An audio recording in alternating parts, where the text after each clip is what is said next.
Comment redonner vie à une terre morte? Faut savoir qu'aujourd'hui, plus de 80% des terres agricoles et des potagers sont morts. Ce n'est plus qu'un substrat neutre de tout. Il n'y a plus de vie, il n'y a plus de champignons, il n'y a plus de vers de terre, il n'y a plus d'insectes. Les terres sont neutres et les personnes apportent à la plantation ce que la plante a besoin. Mais il faut savoir que c'est très mauvais car la terre ne joue plus son rôle de stocker le carbone. Il n'y a plus de vie à l'intérieur et voilà, c'est très très mauvais pour l'environnement. On va faire un petit tour ensemble.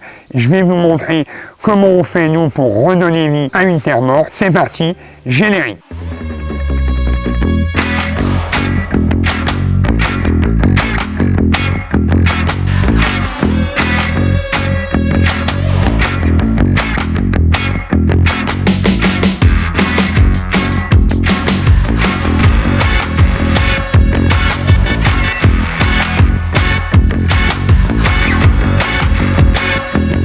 Salut mon petit poussin, moi c'est Thibaut, la chaîne Rural Boost. Je suis éleveur de volailles et maraîcher depuis plus de 12 ans. J'ai aidé plusieurs personnes à démarrer leur élevage de volailles et à obtenir un jardin productif. Aujourd'hui, on va voir comment redonner vie à une terre morte. On a une parcelle qui fait 1 hectare, où avant c'était un agriculteur qui le cultivait. Il y a eu beaucoup de labour qui a déstructuré le sol. Il y a eu beaucoup d'engrais chimiques dessus, ce qui a tué le sol. Et donc nous, on va essayer de réparer tout ça. On prend la Porsche Cayenne, là, c'est plus la Porsche 911, et on y va, je vous montre tout ça. On y va. On démarre la bête, l'avion de chasse démarre.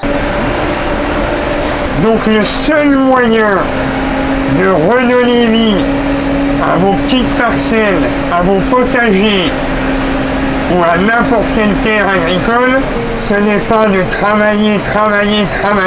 Ok, ça va devenir de la cendre, vous aurez plus facile à planter, mais vous n'y apportez rien du tout.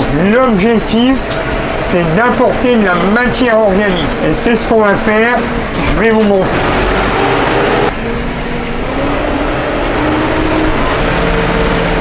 C'est la belle vie hein, quand même. Hein. Beaucoup de travail, mais beaucoup de plaisir et de bonheur.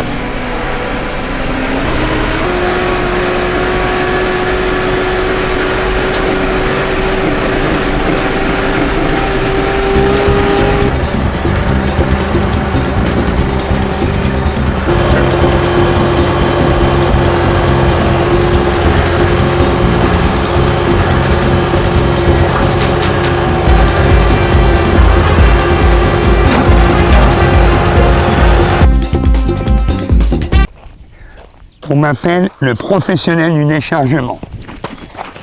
Oh putain, je me suis éclaté. Oh putain. Donc on vient de décharger une remorque, on va dire même 4 remorques de morceaux de bois. C'est comme de la petite plaquette, il y a un peu de sciure, il y a comme de la plaquette. On a donc environ pas loin d'une quinzaine de tonnes, il y en a autant de broyats de bois. C'est un compost qui a été en partie digéré, mais il reste encore beaucoup de morceaux de bois. Donc qui dit du bois, ça dit beaucoup de carbone. Et on a également du fumier. La terre est morte, elle est en PLS, en fin de vie, elle va succomber. Bon ben je l'ai un peu travaillé, donc il y a moins de motte, mais ça voilà, c'est argilo-calcaire, il n'y a plus rien. On peut creuser, les amis, il n'y a pas de vers de terre, il n'y a pas de champignons, il n'y a plus rien. Pour moi, ça c'est une terre morte. Donc le seul moyen qu'on a de la réanimer et de lui redonner vie, c'est de lui apporter en quantité énorme, avec ces 3 ingrédients-là, fumier de volaille,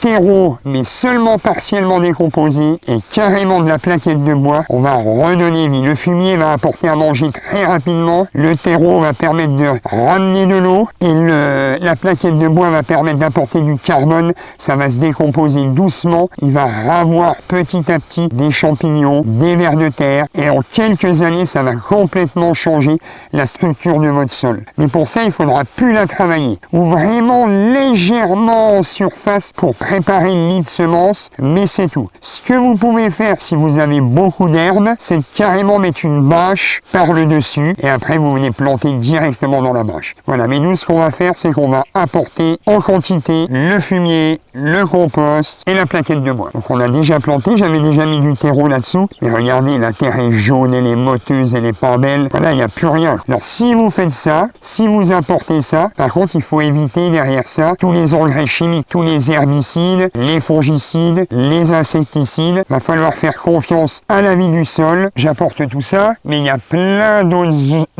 d'autres choses qu'on peut apporter. On peut apporter de la paille, du foin, des déchets de tonte, des petites brindilles. On peut amener tout ce qu'on veut, tout ce qui va nourrir le sol. Alors nous, on a fait le choix de ne pas mettre de foin et de paille, parce que j'ai déjà essayé. Par chez nous, le problème du foin et de la paille, c'est que ça rattire les rongeurs. Les rongeurs rattire les renards, et nous on n'est pas seulement maraîchers, on est aussi volaillers, et le renard, quand il a le choix entre une petite souris ou un petit mulot ou alors une belle grosse poule bien dodue, et ben il va choisir la belle grosse poule bien dodue. On avait déjà essayé de mettre du foin et de la paille sur du céleri et autres, mais tout a été mangé, dévoré, céleri, patates douces, tous les légumes racines, c'est même pas la peine. Enfin, par chez nous, hein, avec mon humble expérience, d'autres personnes vont l'utiliser, elles n'auront pas de problème. Si vous voulez redonner vie à vos sols, apportez en quantité massivement de la matière organique, du fumier, du terreau, du broyat. Vous avez forcément des usines pas loin de chez vous, vous avez des déchetteries pas loin de chez vous, allez leur demander. Il y a même dans certains endroits où presque ils vous payent pour l'enlever, tellement ils savent plus quoi en faire. Nous, c'est pas le cas. Titre d'info, on l'a payé 4 € la tonne, ce qui est très raisonnable. Donc c'était une petite vidéo courte pour vous montrer ce qu'on apporte. Voilà, là on a bien les trois, le fumier, le compost et les copeaux de bois. On a notre vieille remorque qui se transmet de père en fils, 4e génération, 1951, une Manjo, les premières Manjo pour les connaisseurs.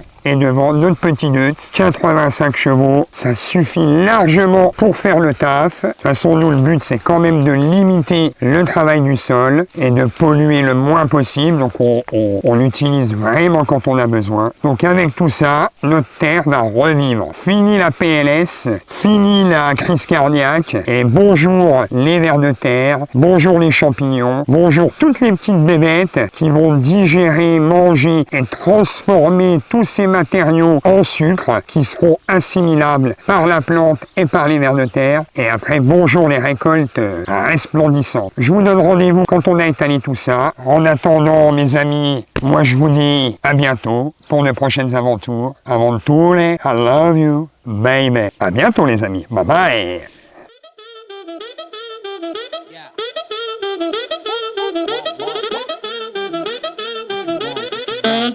Yeah.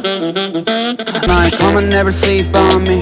Eyes on my chain, so you know I go get it. What you looking at? Food, no, I don't. Hoodie, 멍청했고. Find your comfort from another, yeah. I go low like undercover, yeah. Wanna know my name? 죽지 않은 일은 위에 부어버려. Didn't guess, you can even guess me. Cause I'm baby.